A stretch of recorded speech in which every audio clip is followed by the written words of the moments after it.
My name is Mabeth Carter.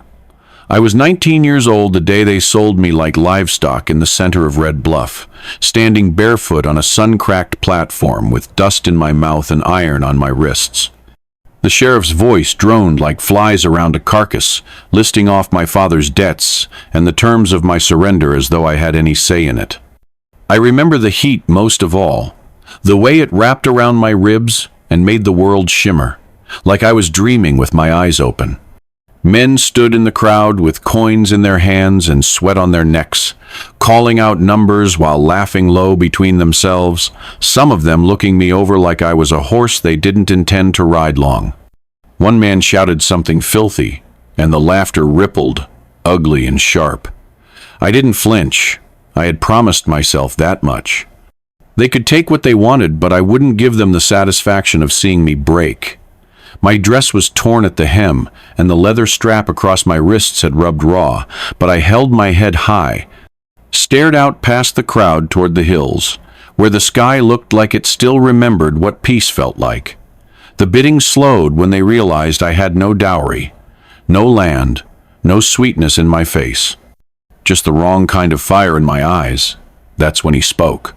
A voice from the edge of the crowd, low and steady, like a river that had seen too much to run fast anymore. $1 silver, he said, and everything went still. The sheriff blinked, looked down at him like he was trying to place the name. Eli Mercer, someone muttered, and I heard it pass like smoke through the men. He was taller than most, lean but solid, with skin burnt brown from the sun and a mouth that hadn't smiled in years. His boots were worn, his hat frayed, and when he stepped forward to pay, he counted out 1 coin from his pocket and handed it over without a second glance. That was all it took. No speeches. No second bids. Just a broke man with nothing but $1 and enough nerve to spend it on a girl the town had already thrown away. He didn't touch me. Didn't look at me like the others had. Just nodded once and said, "Come on then." I followed him off the platform and into the dust, my chain still clinking softly with every step. I didn't know who he was or what he meant to do with me, but something about the way he walked, straight and quiet, told me he wasn't a man who wanted to own anything. And for the first time in months, I felt something I hadn't dared name. Not hope, not yet, but maybe the start of it, buried beneath the dust and shame. The sheriff handed over the papers like he was passing along a shovel for a grave already dug, his mouth tugging into something between a smirk and a warning. "She's trouble," he said, loud enough for the men lingering near the steps to hear it too. Eli Mercer didn't answer, just signed his name with a hand that didn't shake and a jaw locked tight like it had been wired shut by years of swallowing things too heavy to spit out. I stood still beside the platform, wrists raw and burning from the irons, the skin broken in places where the leather had rubbed through. The sheriff didn't unlock them until Eli gave him a look that made even his smugness falter. I didn't rub my wrists when they came off. I didn't want anyone to see how much they hurt. Eli took the papers and folded them once, then turned to me and said, "Let's go." No tenderness, no cruelty either. Just fact, plain as stone. I followed him through the center of Red Bluff, past the stores and the saloon and the row of eyes pretending not to watch. I kept my chin high, and my steps even as my knees shook under the weight of every stare. Someone spat near my feet. I didn't flinch. The town's dust clung to everything, thick and mean, curling around our boots and turning the sun's last light into something that looked like smoke. We reached the edge of town just as the sun dipped low behind the ridge, painting the hills in blood, orange, and ash. Eli's horse was tied to a crooked post beside a mule, with ribs showing through its hide. He untied the mule and handed me the reins without a word. I mounted slow, the saddle rough and stiff beneath me, and we rode out in silence, the wind pulling strands of hair across my face as the town disappeared behind us. I didn't ask where we were going. I didn't ask anything, and he didn't offer. But every time the trail curved, he slowed enough for me to keep up, and that was more than most men had done. We didn't speak the whole ride. There was nothing yet that needed saying. But I watched him out of the corner of my eye, the way his shoulders carried something heavy and familiar, and I wondered if maybe he knew what it felt like to be owned on paper and still feel like nothing at all. When we finally stopped near a small cabin leaning into the hillside, he slid off his horse and looked at me with eyes that didn't ask or demand. "You're free now," he said. "No one comes for you here." But I knew that wasn't true. Not yet. Not really. Because sometimes it takes a while to believe the cage is gone, even when you're standing outside it. And freedom, like debt, doesn't vanish just because someone else paid the price. The ride stretched out like ribbon across dry earth, the kind that hums low with heat even as the sun folds itself behind the hills. I rode beside him, stiff in the saddle of an old mule whose ribs moved like shutters with every breath, each step a jolt through my hips and spine. Eli Mercer sat tall in his saddle, not proud, just steady, like a man who'd grown used to the weight of quiet and didn't expect answers from anything but soil and sweat. We didn't speak. The silence between us wasn't cruel, just taut, like a rope neither of us wanted to tug on too soon. I watched the side of his face when the wind let my hair fall clear enough to see. He had the kind of eyes that didn't search, just took things in, me, the road, the sky, like he was cataloging what might break and what might hold. He offered me water once, holding out a dented canteen without a word, and I stared at it for a beat too long before turning my face toward the horizon. I didn't want to owe him more than I already did. Not kindness, not care. He said nothing, just capped it again and tied it back to his saddle, and we kept riding. The trail curled through scrub and dust, broken only by the occasional rabbit darting for cover or the call of something winged and unseen overhead. I didn't ask where we were going. I figured if I had the nerve to ask, I had the nerve to follow him there. The mule's hooves clinked on stone as the sky shifted from brass to bruised plum, and just as my thighs had gone numb from the ride, we crested a low hill, and I saw it. A small square of land carved out against the wild, fenced in places, broken in others. 2 goats shuffled around the front yard, knocking into each other like old men too tired to argue. The porch was crooked, leaning a bit to the left, like it had stopped trying to stand up straight. Smoke curled from a thin chimney, faint and sweet. There were no flowers, no welcome mat, no sign that this was anything but a shelter patched together with work and want. But it was away from Red Bluff, away from hands that reached without asking, away from the eyes that looked through me, and the names spat at my feet like curses. Eli dismounted and tied his horse to a post worn smooth by time, then came to hold the mule steady as I slid off. My legs wobbled beneath me, but I didn't fall. He didn't offer his arm, just waited. When I stood straight, he gave a single nod and said, "It ain't much." I looked around at the crooked lines, the chipped windows, the tired animals, and the worn-out dirt. I said, "It's enough." And for the first time since he bought me, I meant it. That first night, the sky turned ink black by the time I crossed the threshold of Eli's cabin, my shoulders tight and my hands balled into fists. Though I wasn't sure if I was ready to fight or just too proud to flinch. The room was plain, just wood and stone and air that smelled of smoke and old leather. There was a fire burning low in the hearth, not roaring, just enough to chase back the cold. He had started it while I was washing up out back, and by the time I stepped inside, there was a plate waiting for me on the table. Cornbread, beans, a piece of salted pork. No note, no gesture, just there like it belonged to me. He didn't stay. I heard his boots creak down the porch steps, then the barn door groan open in the distance. I didn't ask where he was going. I didn't want to ask anything. I sat at the table and stared at the food like it was a trap, then ate slowly, each bite careful, my ears tuned to every gust of wind or crackle from the fire. The walls were thin, and the silence inside them thick, like it had settled too long without company. There was only one bed, neatly made with a wool blanket pulled tight. I didn't dare touch it. I took the corner near the hearth and curled up with my arms around my knees, the fire's glow painting my skin in flickers. I thought about what he wanted. What a man gives up his last silver dollar for when he has nothing left but a mule and a shack. I thought maybe he was biding his time, waiting till I was soft or slow. Maybe he had rules about when he took what was his. I didn't know. I just knew not to fall asleep too deeply. I pressed my back to the wall and kept my boots on. Out in the barn, I imagined him lying on hay that pricked at his arms, staring up at the rafters, wondering what kind of girl lets herself get sold, what kind of sins she must carry. We were both guessing at ghosts neither of us dared name. The wind howled once through the cracks and made the flames dance. I pressed my fingers to the floor just to feel something real. The food sat warm in my belly, but the fire never reached my bones.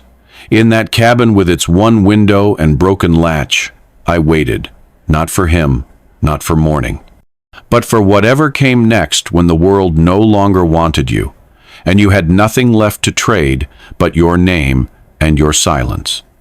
And I told myself again and again, like a prayer meant only to be whispered, that I was still mine, even here, even now. Even in the quiet where men don't speak and women forget how to breathe without permission. I was watching the light shift across the floorboards when I heard the door creak open behind me, slow and careful, like he was stepping into a space that might crack if he moved too fast. The fire had died down to ash, but the morning had come anyway, creeping in through the warped window with a cold silver hush. I didn't turn to look at him right away. I was still wrapped in the blanket I'd pulled from the trunk by the door, my back stiff from the floor, and my thoughts brittle from a night of too little sleep. Eli crossed the room, boots heavy but unhurried, and poured himself a cup of coffee from the pot hanging over the embers. He didn't speak until he sat at the table, both hands wrapped around the mug like the heat might settle something restless inside him. Then, without looking at me, he said it. "I don't have a claim on you, Mabeth. Never wanted one." His voice was low, not soft exactly, but quiet in a way that felt like it wasn't meant to land too hard. I turned then, slowly, my hands still tucked beneath the blanket. He stared into the steam rising from his cup.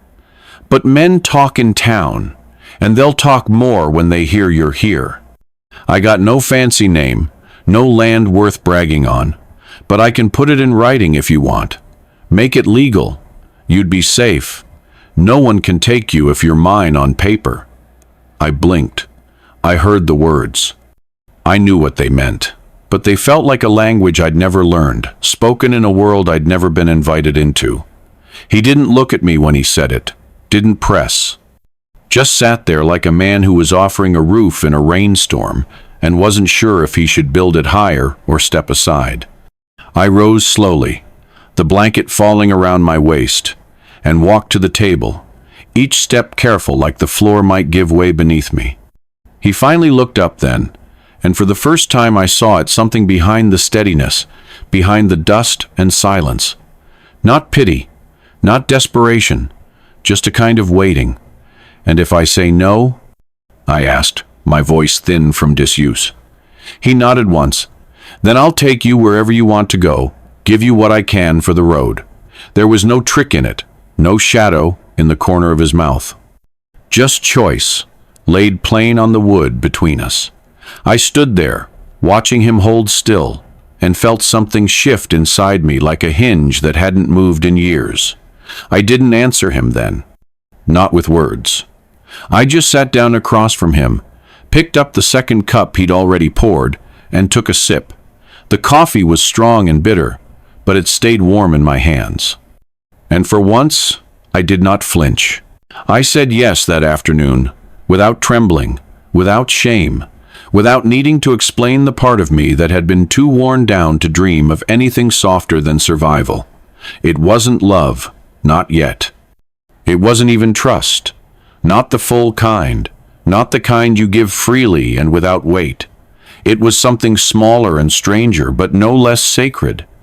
It was the way Eli had made space instead of claims, the way he had asked instead of taken, the way he had looked at me, not like a girl broken open by bad men, but like someone still worth building around.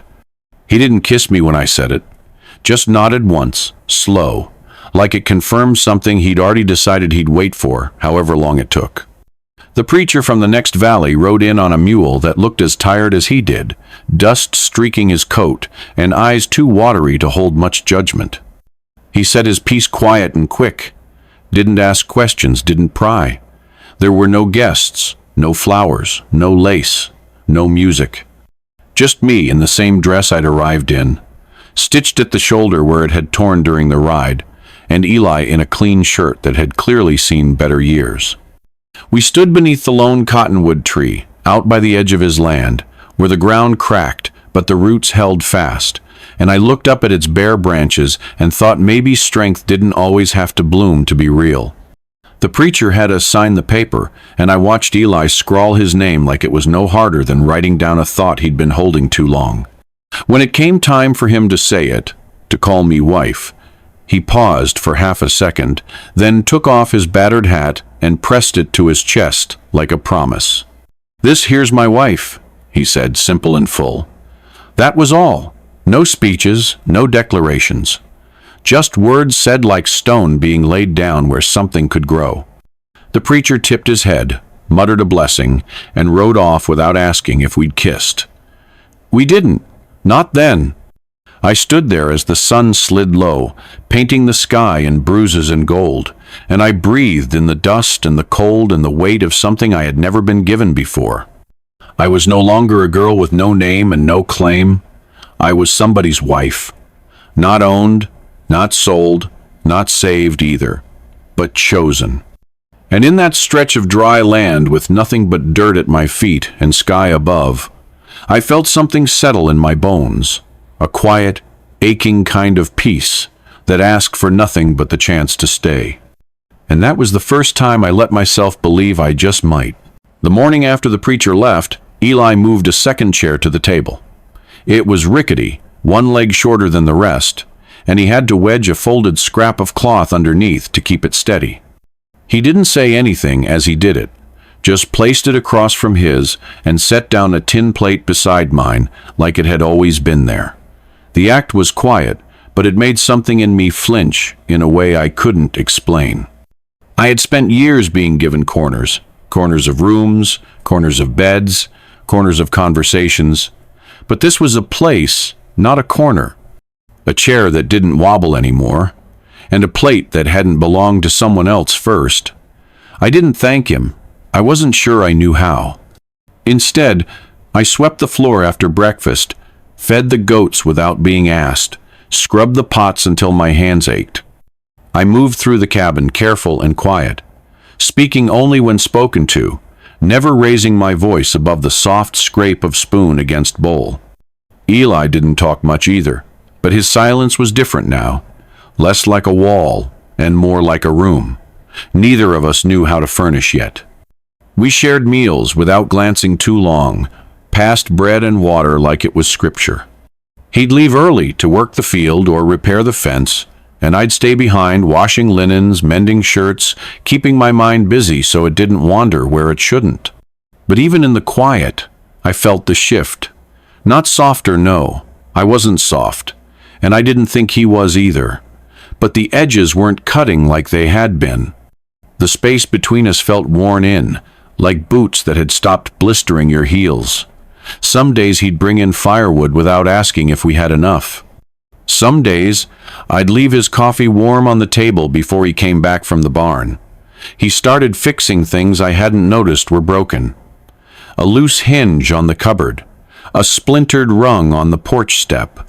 I started humming while I swept, not songs with words, just sounds that made the quiet feel less sharp. He never asked about my past. I never asked about his. And yet every time he poured me coffee or nodded when I passed him the salt, it felt like something was being built slow and steady, nailed together not with promises, but with the absence of harm. At night, He slept in the barn, and I lay on the cot near the hearth, the blanket pulled to my chin, staring at the ceiling beams. I didn't wonder what he was thinking. I just breathed deep and steady, knowing he was under the same stars, not far and not close, just near enough. And that was a kind of peace I hadn't known could exist between two people who barely spoke each other's names. It was just past midday when I smelled it first. The faint scent of smoke carried low on the wind, like a warning whispered through the hills. The sky was clear, the goats restless, and I was halfway through pulling laundry from the line when I looked up and saw the dust rising beyond the ridge. Not wind, not weather. Riders. I stood still, my fingers clenched around a damp shirt, the kind Eli wore when he worked the west field. I squinted into the distance, and even before I saw the shape of them, dark coats, broad shoulders, horses too well fed to be drifters, I knew who they were. Men from Red Bluff. Men who had been in the crowd when I was sold. Men who had wanted me. My chest went cold, but I didn't move. Not right away. I turned slow, folded the shirt with shaking hands, and walked inside. Eli was already standing by the window, one hand on the rifle that leaned against the frame. He didn't look at me, but his voice was steady. "You see 'em?" I nodded. He didn't ask what I thought they wanted. He already knew. He checked the chamber, snapped it shut, and set the rifle within reach. I didn't sit. I stood at the doorway, one hand pressed to the frame, my back straight, eyes fixed on the horizon like I was daring them to come any closer. The horses came into view slow, 4 of them, heads high, riders looking down like they already thought the land belonged to them. They didn't stop. Just passed along the ridge like they were scouting, maybe hoping to be seen without seeming too interested. I held my breath and didn't blink. One of them turned in the saddle, looked straight toward the cabin, and I held his stare without flinching. He said something to the man beside him. Then they all moved on, dust trailing behind them like a tail pulled from the sky. I stayed by the door until the sound of hoofbeats faded, until the wind picked up again and the only thing I could hear was the goats fussing near the trough. When I turned to Eli, he was watching me. Not with worry, not even with relief, just watching, the way a man does when something shifts and he needs to understand it. His eyes dropped for a second, and I followed his gaze to my hand, still resting on the doorframe. I hadn't noticed. I hadn't backed away once. He didn't say anything, but I saw it in the way his shoulders eased, the way he let the rifle lean back against the wall like it wasn't needed just yet. We didn't speak of it later. There was no need. But that night, when he left his boots by the porch and walked to the barn, I saw him pause and look back toward the ridge. Then he looked at me, and this time, I didn't look away. I found the sapling on a trip into town 3 weeks after the riders passed. It was leaning half dead in a chipped clay pot outside the general store, its leaves curled and brittle, the kind of thing most folks would pass over for seed or firewood. But something in it caught my eye, something stubborn and small, trying to green despite the sun and the dust, and the way the pot tilted to one side like even the roots weren't sure which way was up. I paid for it with the last of the coins Eli had tucked into my palm before I left that morning, told the shopkeep it was for the garden, though we didn't have one. I cradled it all the way back, keeping it shaded under my shawl, like a secret I hadn't yet decided whether to keep. That evening, just before the light began to shift into the gold haze that makes the land look almost forgiving, I took a spade and walked it out to the edge of the yard where the cottonwood stood. The cottonwood was old and bare, its bark cracked deep, the kind of tree that still held its ground even if it had stopped giving shade years ago. I dug in the dirt beside it, the soil dry but not dead, and set the sapling down with my own hands. My fingers were caked in dust by the time I finished, my knees sore from kneeling, but I stood back and looked at it like maybe planting something was the closest thing I had to prayer. Eli came around the house just as I was brushing off my skirts, a hammer hanging from his belt, sleeves rolled to his elbows, arms streaked with sweat and grit. He stopped short when he saw the tree, not speaking right away, just taking in the fragile little thing swaying slightly in the breeze. "What is it?" he asked finally, not with suspicion, just honest curiosity. "Fruit," I said, and that was all. But he looked at me like he heard something else, something I wasn't saying, and I let him. That night, he used the last of the decent wood in the shed to build a small fence around it, nothing fancy, just enough to keep the goats from chewing it to death. I watched him from the porch, arms crossed, the firelight flickering behind me through the cabin window. He didn't look up once, just measured and cut and hammered with quiet purpose, like he was protecting something more than bark and root. When he finished, he stood back, wiped his brow with his sleeve, and gave a single nod toward the house. I didn't wave, I didn't speak, but I felt something pull at the corner of my mouth, small and unfamiliar, a shadow of a smile that hadn't visited in years. That night, before I closed the shutters, I looked out at the tree one last time and whispered, "Grow." It was the kind of day that started with wind and ended with dust in my teeth, and by nightfall I wanted nothing more than to shut the world out and light a candle without purpose. I had gone into the attic looking for an extra quilt, thinking maybe the chill in the air was more than the season, maybe it was something settling in the walls. Or maybe it was just me trying to stay busy, when the quiet stretched too far. The attic smelled of cedar and old leather, the kind of stillness that feels like breath caught in someone else's throat. I found the quilt, folded and soft with age, but beside it was a wooden box, the lid carved with initials I didn't recognize. I wouldn't have opened it if it had been locked. I wouldn't have opened it if I hadn't already felt the tug of something waiting inside. I took it downstairs with me and lit a candle on the table, the flame catching fast like it was eager to see too. Inside were letters, dozens of them, neatly stacked and yellowing, all addressed in the same hand.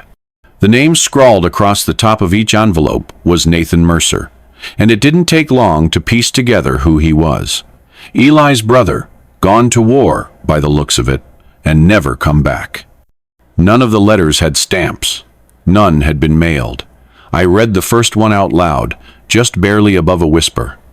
It wasn't filled with facts or even memories, just thoughts poured out like Eli had needed to speak into a place no one else could hear. He wrote about the ranch, the silence, the ache. He wrote about their mother dying, about the harvest being poor, about how some days he didn't know why he kept going. There was one letter dated the spring after the war ended. It just said, "You should have made it back instead of me." I had just folded that one when I heard the door creak open behind me. I didn't turn. I didn't close the box. I waited for the kind of anger men carry, when you find something they never meant you to see, but it didn't come. He stepped into the room, his boots heavy against the floor, and sat in the chair beside me like the silence was his to carry, and maybe I could help hold it. After a moment he said, he was the only one who knew me. Not with sorrow, not even with grief, just with the kind of weight that lives deep in the chest and doesn't need explaining. I didn't reach for his hand. I didn't offer words. I just slid the last letter back into its place and closed the lid, pressing my palm against the worn wood like I was closing a wound someone finally let me see. Then we just sat there, letting the candle burn low, letting it all be real. I started the quilt with a torn petticoat, something thin and soft that had followed me from Red Bluff like a ghost I couldn't name. The fabric was worn, threadbare at the seams, but it still held warmth in it, the kind that clings after memory has already faded. I didn't tell Eli I was making it. I wasn't sure he'd understand, or maybe I wasn't ready to explain that I needed something to hold the pieces of myself that didn't show on the surface. The work was quiet, done in the hours between chores and dusk, after supper was cleaned away and the fire had settled into a hum. I snipped the fabric from things I no longer needed to wear, clothes too tight or too full of things I didn't want to remember. I tore down one of the old curtains, the one with the faded sunflowers that had never matched the rest of the room, and used it for the border. Every square had a story I hadn't spoken aloud. A strip from the apron I wore the first time I baked bread in Eli's kitchen. A patch from the shirt I had arrived in, stained and rough but stitched with my own hands so it wouldn't fall apart. Even a corner of the flannel he'd once left draped over my shoulders when I dozed off on the porch one cool evening, folded now into the center, like a secret I didn't know how to give back. The needle moved through the fabric like it had a mind of its own, and I let it lead me. Some nights I cried without meaning to, just a tear or two slipping down my cheek and disappearing into the thread. Some nights I laughed, quiet and sudden, remembering something too small to ever write down. When it was finished, I didn't know what to do with it at first. It wasn't meant to be a gift. It wasn't meant to be anything but a way to keep from unraveling. But one morning after Eli had gone out early to fix a loose gate, I carried it into his room and spread it across his bed. No note, no words. Just laid it down, smoothing it over with both palms, like sealing a letter you never planned to send. That evening, he didn't say anything. Didn't mention it at supper, didn't nod or linger. But later, after the lamps were out and the cabin had gone still, I passed his room on the way to the porch and saw him through the door, standing there at the foot of the bed with the quilt in both hands. He was looking at it like it was a map, like he could read something in the stitching that no one else had ever been shown. He didn't lay it aside, he laid under it. And when I heard the mattress creak as he settled in, I felt something loosen in my chest, something that finally stopped holding its breath. We had gone to town for salt and flour, nothing more. I wore the pale dress I'd sewn from feed sacks, the one with the mended hem that Eli always looked at a little too long when he thought I wasn't watching. The heat shimmered off the dirt road, and folks parted just enough to let us pass without pretending to smile. I'd grown used to the stares, the whispers curling around corners like smoke, but this time it came straight at me. A man in front of the saloon, drunk or just mean by nature, spat at the ground near my boots and said it plain. "Whore wife," like it was my name. I stopped. Eli did not. He turned to the man without a word, like a storm deciding where to strike. I didn't even see his fist until the man crumpled, hands clutching his face as blood spilled between his fingers and onto the boards. Nobody stepped forward to help him. Nobody tried to stop us. Eli didn't speak, didn't look at me, just took the flour from my hand, paid the clerk, and walked back to the horses like he'd done nothing more than swat a fly. I followed, slow and steady, my heart thudding not from fear, but something else I couldn't name. We rode home without speaking. The road stretched long and wide under the sinking Sunday. The silence between us was not hollow. It was full of things we weren't ready to say, but felt down to our bones. I didn't thank him. He didn't ask me to. But when we reached the gate and dismounted, I stood beside him for a moment longer than I had before. I watched him loop the reins over the post and glanced toward the barn like always, but this time he paused. He looked at me, really looked. His eyes, that strange shade between blue and gray, held something steady, like he'd seen me battered but not broken, and wanted the world to know it. That night, I made stew with the last of the onions and placed his bowl where I always did. He didn't touch it at first, just sat across from me while the wind whistled through the cracks in the walls. Then he said, low and even, "Nobody talks to my wife like that." The word hit me harder than the insult ever had. My wife. Said like it meant more than a paper or a fence line. Said like I belonged somewhere that didn't ask for penance. I didn't cry. I just reached out, took his hand across the table, and held it there until the stew went cold. The sun had just started to fall behind the hills when I stepped onto the porch and found him there, blade in hand, chipping slow and careful into the old cedar beam that held up the corner of the roof. I didn't speak at first, just watched the curls of wood flutter to the floor like shavings from something sacred. His back was steady, shirt clinging to him from a day's sweat, and the kind of effort that didn't need words. When he stepped aside, I saw it. My name, Mabeth. The letters were rough, not perfect, but they were mine.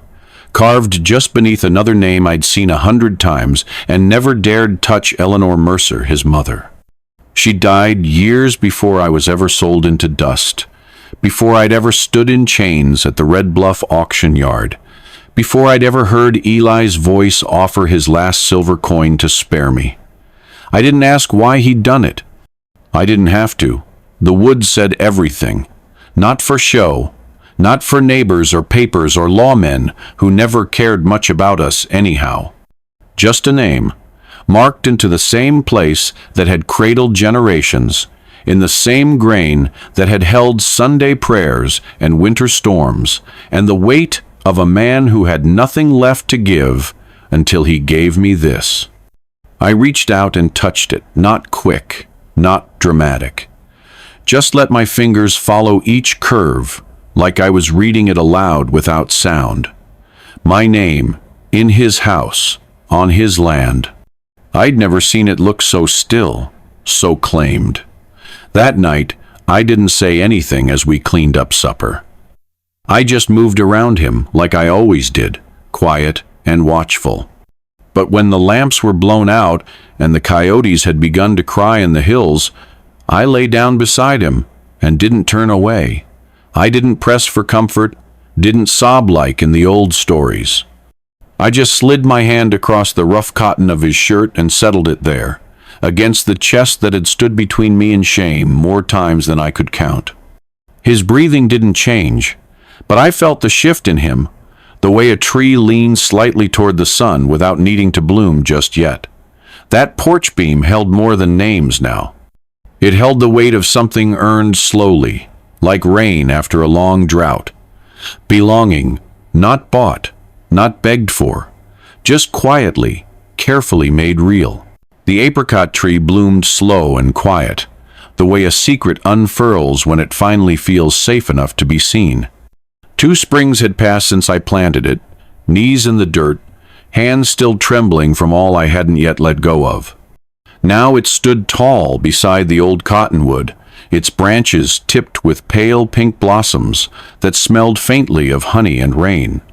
I watched it from the porch most mornings, hand resting on the swell of my belly, feeling our sun turn like the earth does when the frost melts away. Eli had built the cradle from the same cedar he carved my name into, each curve sanded smooth, each joint strong as his hands.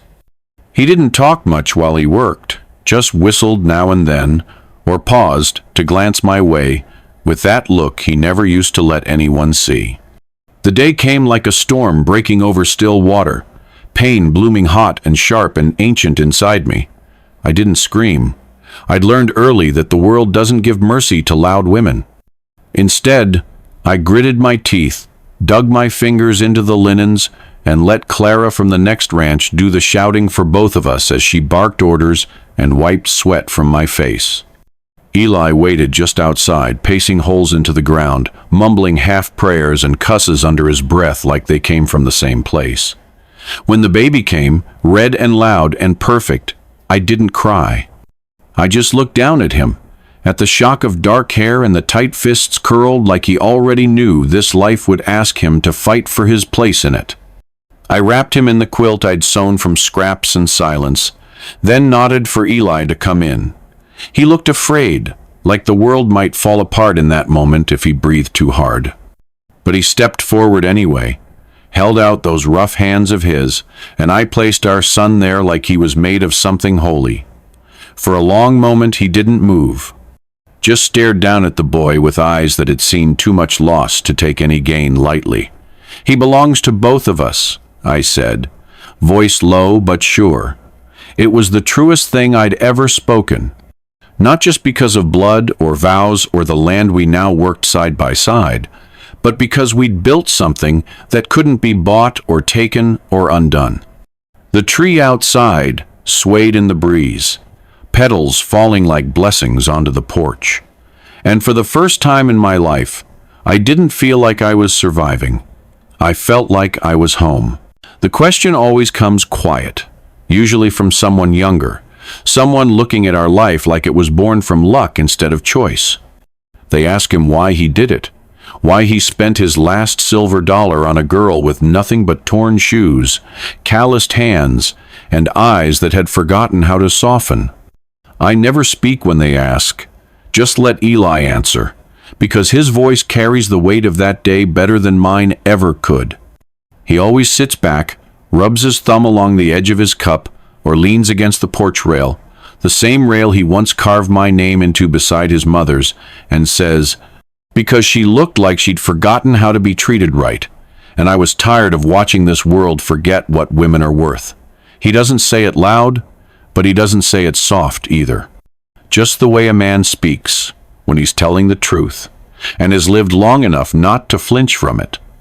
And when he says it, I look down at my hands, no longer callous the way they were, but still steady from years of work, and I feel the echo of that first day, when I stood in a dust-washed square with a shackle on my wrist and shame curled in my stomach.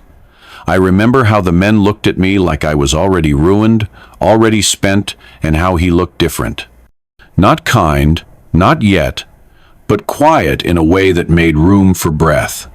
That silver dollar bought me time. It bought me safety. It bought me the choice to say yes on my own terms.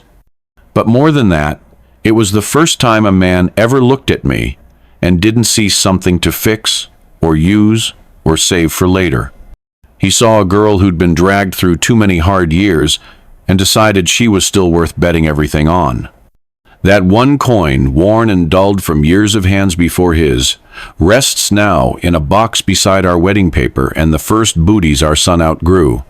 Not because it's treasure, but because it's proof that a life can turn, that love, real love, doesn't always show up with roses or promises, but sometimes with a single coin and a voice steady enough to say, "You can stay if you want." The apricot tree still blooms every spring, its blossoms falling like little vows all over the porch where our boy plays.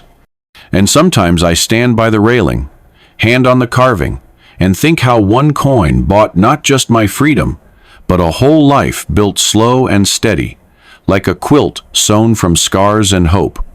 One silver dollar, and a man who remembered what women are worth.